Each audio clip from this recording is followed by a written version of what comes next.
Haleluya. Selamat pagi Bapak Ibu Saudara-saudara. Apa kabarnya? Pasti diberkati Tuhan. Sebelum kita mulai, kita tundukkan kepala, kita masuk dalam doa. Bapak Sorgawi, Bapak yang baik yang kami sapa di dalam nama Tuhan Yesus Kristus, kami bersyukur dan berterima kasih untuk kesehatan, kekuatan yang baru Tuhan berikan ketika kami bangun pagi hari ini. Dan sebentar sebelum kami melakukan aktivitas, kami mau dengarkan renungan firman Tuhan. Oleh karena itu urapi kami Tuhan, agar kami memiliki telinga seorang murid dan tanah hati yang subur, yang siap ditaburi oleh kebenaran firman Tuhan. Terima kasih, kami akan siap mendengarkan firman-Mu, renungan firman-Mu ini di dalam nama Tuhan Yesus Kristus. Yang percaya katakan amin. Puji Tuhan. Pada pagi hari ini saya dapat judul adalah tingkat penguasaan roh jahat. Kenapa? Karena dunia ini masih dikuasai oleh roh jahat. Iblis atau setan itu dengan semua antek-anteknya, dengan sebuah pemerintahan yang mereka juga punya, selalu mengincar umat-umat Tuhan. Selalu mengincar manusia yang ada di permukaan bumi ini. Dengan satu tujuan, khususnya bagi anak-anak Tuhan. Iblis tidak mau kita hidup bahagia atau sampai kepada sorga yang kekal, Yerusalem baru itu. Iblis tidak mau. Karena iblis tahu dia akan sampai di sana akhirnya. Oleh karena itu, dia coba dengan segala cara untuk mempengaruhi kita. Oleh karena itu, pada pagi hari ini kita akan belajar tentang iblis. Ada sebuah quote tentang ilmu perang, bilang kenalilah musuhmu, dengan tujuan supaya kita bisa menang. Oleh karena itu kita akan belajar bagaimana karakter, sifat, strateginya, caranya seperti apa, supaya kita bisa menang perang melawan iblis ini ya, dalam kehidupan kerohanian kita. Bapak Ibu Saudara-saudara, manusia, person, itu terdiri dari 3 bagian. Menurut 1 Tesalonika 5 ayat 23. Bagian itu adalah roh, jiwa, dan tubuh. Dan hal ini harus terpelihara dengan sempurna. Saya ulangi lagi, roh, jiwa, dan tubuh. Dan ketiga hal ini harus terpelihara dengan sempurna. Itu menurut 1 Tesalonika 5 ayat 23. Sebagai anak Tuhan, ketika kita menerima Yesus sebagai Tuhan dan Juru Selamat, roh kita diperbaharui di situ. Tuhan berikan hati yang baru dan Tuhan menaruh roh yang baru di dalam kehidupan kita. Dan roh Allah sendiri diam di dalam kita. Sementara itu, jiwa kita harus terus-menerus diperbaharui. Di dalam jiwa ini terdapat 3 hal. Roh, jiwa, tubuh. Roh yang baru. Jiwa itu terdapat pikiran, akal budi, kehendak atau keinginan, dan emosi, perasaan, feeling. Itu di dalam jiwa. Kalau di dalam tubuh ada panca indera, merasa, mengecap, melihat, dan lain sebagainya. Tetapi ini yang luar biasanya yang saya mau katakan tentang siapa diri kita ini setelah bertobat ini. Kita yang telah bertobat terima Yesus itu dituliskan menurut Korintus. Rasul Paulus di 2 Korintus 5 ayat 7 katakan begini, siapa person kita nih, manusia nih, siapa yang ada di dalam Kristus, ia adalah ciptaan yang baru. Perhatikan baik-baik, yang lama sudah berlalu, sesungguhnya yang baru sudah datang. Ini dia nih, kita, tubuh, jiwa, dan roh, pribadi yang berbeda setelah menerima Kristus Yesus menjadi bagian dalam kehidupan kita. Manusia baru yang sudah datang, yang lama yang sudah berlalu.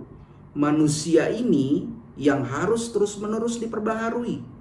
Kolose tuliskan begini, pasal 3 ayat 9 dan 10. Kamu telah menanggalkan itu seperti bahasa melepaskan kehidupan yang lama atau manusia lama serta kelakuannya, dan mengenakan, memakai manusia baru. yang ini dia yang penting, yang terus-menerus diperbaharui untuk memperoleh pengetahuan yang benar menurut gambar Khaliknya, gambar pencipta manusia itu sendiri. Oleh karena itu, untuk penekanan dalam hal ini untuk mengetahui tentang tingkatan penguasaan roh jahat ini, di dalam Roma 12 ayat 2 tegaskan lagi begini. Supaya kita nih, janganlah kamu menjadi serupa, jangan menjadi sama dengan dunia ini, tetapi berubahlah oleh pembaharuan budimu. Selalu diingatkan untuk selalu berubah. Ada pembaharuan yang terjadi dalam kehidupan kita sebagai orang-orang percaya. Dari kenyataan sehari-hari yang kita lihat bahwa tingkat penguasaan iblis atau roh jahat terhadap manusia belum tentu sama Bapak Ibu Saudara-saudara. Berbeda, setiap orang berbeda. Dan hal ini tergantung dari apakah, yang pertama nih, apakah orang tersebut sudah atau belum menerima Tuhan Yesus sebagai Tuhan dan Juru Selamat. Yang pertama. Yang kedua, sejauh mana orang tersebut pernah melibatkan diri dengan kuasa kegelapan di masa lalu. Keterlibatan manusia ini dengan roh jahat di waktu yang lalu. Itu yang kedua. Yang ketiga, sejauh mana orang tersebut, pribadi tersebut membuka kehidupannya kepada iblis untuk bekerja dalam dirinya di masa sekarang ini. Begini Bapak Ibu Saudara-saudara. Tingkatan penguasaan iblis atas seseorang adalah sebagai berikut. Apabila orang tersebut sudah lahir baru, yang Bapak Ibu Saudara-saudara harus pahami, iblis masih bisa atau iblis masih bisa mencoba untuk mempengaruhi pikiran, keinginan atau kehendak atau emosi perasaannya di dalam jiwa. Ya, ini masih mungkin terjadi bagi pribadi-pribadi yang sudah lahir baru. Satu hal yang Bapak Ibu Saudara-saudara harus tahu, tetapi di dalam roh, iblis sudah tidak mungkin menguasainya. Kenapa? Sebab roh Allah sudah ada di dalam kehidupannya. Fisik bisa terganggu karena iblis coba ganggu kita. Ingat nih, di dalam jiwa ada pikiran, ada perasaan, ada kehendak yang iblis masih coba untuk ganggu. Tetapi di dalam roh sudah tidak mungkin setelah kita lahir baru percaya kepada Yesus. Ketika kita menyebut saya percaya Yesus sebagai Tuhan dan Juru Selamat, itu karena roh Allah yang ada di dalam kehidupan kita. Karena ada Roh Kudus di dalam kehidupan kita. Ini yang pertama, kalau sudah lahir baru. Yang kedua, kalau dia belum lahir baru, iblis akan menguasai jiwa orang tersebut, person tersebut, pribadi tersebut, dan dia juga akan menguasai rohnya. Hati-hati Bapak Ibu Saudara-saudara oleh karena itu. Kalau kita sebagai orang percaya, puji Tuhan, nggak jadi masalah. Selama kita berjalan tadi memeliharanya dengan sempurna, terpelihara dengan sempurna roh, jiwa, dan tubuh itu, saya percaya lewat pengenalan kita akan Tuhan, kita seperti manusia baru, yang lahir baru, yang terus-menerus disempurnakan tadi. Ini yang berperan penting dalam kehidupan kita adalah pengenalan kita kepada Tuhan. Tingkat penguasaan iblis atau roh jahat ini atas seseorang tergantung, ini poin penting juga, tergantung kepada sejauh mana orang tersebut, satu lagi, menerima Yesus atau belum. Ini dia penting. Pernah melibatkan diri dengan kuasa kegelapan di masa lalu, atau telah membuka kehidupannya kepada iblis saat sekarang ini. Hal-hal itu yang Bapak Ibu Saudara-saudara harus ketahui.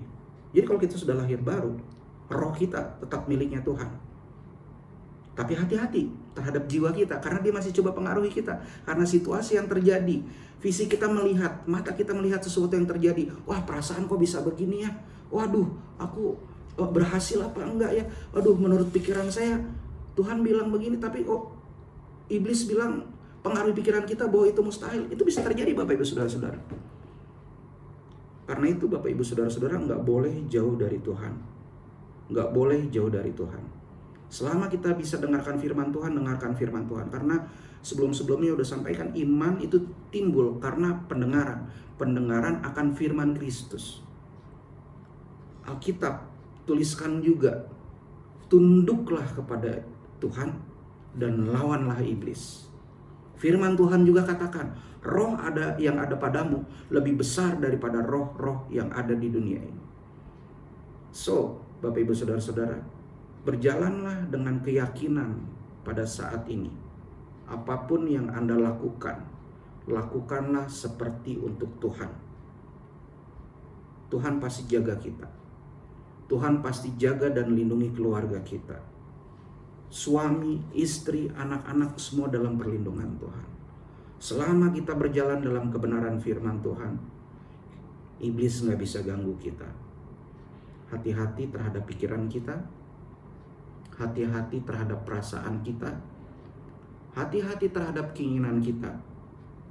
Karena dari panca indera yang kita lihat secara tubuh ini bisa mempengaruhi itu. Tetapi pribadi-pribadi yang ada di dalam Tuhan, yang sudah lahir baru, dia punya kemampuan yang hebat dan luar biasa untuk mengalahkan kuasa kegelapan di dalam nama Yesus. Demikian firman Tuhan, renungan pada pagi hari ini.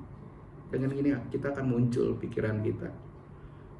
Dan halangan-halangan bisa mengganggu kita ketika ada sesuatu hal yang kita masih pegang, yang bertentangan dengan firman Tuhan. Itu pintu untuk iblis masuk. Kalau kita sulit berkonsentrasi, dengarkan firman Tuhan, susah berdoa, hati-hati. Renungkan, apakah saya susah dengerin firman Tuhan? Apakah saya takut untuk berdoa? Apakah saya sulit untuk konsentrasi ketika berdoa? Apakah saya masih terikat dengan satu hal yang Tuhan tidak suka? Apakah saya harus percaya kepada horoskop atau ramalan-ramalan? Apakah saya ingat seperti bukan hanya demonologi, tetapi ada satu kata lagi yang katakan okultisme, okult. Berbicara tentang sihir, perdukunan. Hati-hati, itu celah untuk iblis masuk, menguasai. Ada tingkatan-tingkatannya. Berhubungan dengan arwah orang mati. Horoskop, percaya ramalan-ramalan. Wah, renungkan lagi firman Tuhan saat ini. Apakah hal-hal tersebut bertentangan dengan kehendak Tuhan atau tidak? Kalau bertentangan, jangan sampai itu jadi celah untuk iblis masuk menguasai kehidupan kita. Tuhan Yesus memberkati kita semua. Kita tundukkan kepala kita masuk dalam doa. Bapa Surgawi, Bapa yang baik yang kami sapa di dalam nama Tuhan Yesus Kristus, kami sudah dengarkan firman-Mu, renungan pada pagi hari ini. Tuhan, berikan kemampuan kepada kami untuk menang. Karena kami percaya roh yang ada di dalam kami lebih besar dari segala roh yang ada di bumi ini. Oleh karena itu Tuhan, pada hari ini, apapun itu yang kami hadapi Tuhan, penyertaan Tuhan itu sempurna dalam kehidupan kami. Kalau ada kuasa kegelapan yang coba ganggu kami Tuhan, ganggu anak kami, keluarga kami, pasangan kami Tuhan, pada pagi hari ini kami mau berdoa. Kami mau patahkan dan hancurkan semua siasat iblis yang coba untuk mengganggu. Kami patahkan dan tengking usir keluar di dalam nama Yesus. Perginyalah. Kami percaya Tuhan Yesus sudah ada dalam kehidupan kami. Kami percaya keselamatan itu milik kami. Dan kami percaya kekuatan itu milik kami. Dan kami percaya juga kemenangan yang sempurna itu menjadi milik kami. Terima kasih Tuhan Yesus untuk kemenangan. Terima kasih untuk kekuatan. Terima kasih untuk penyertaan Tuhan yang selalu sempurna. Khususnya buat hari ini untuk kami beraktivitas di dalam nama Tuhan Yesus Kristus. Yang percaya katakan amin. Tuhan Yesus memberkati kita semua. Selamat beraktivitas dengan kemenangan.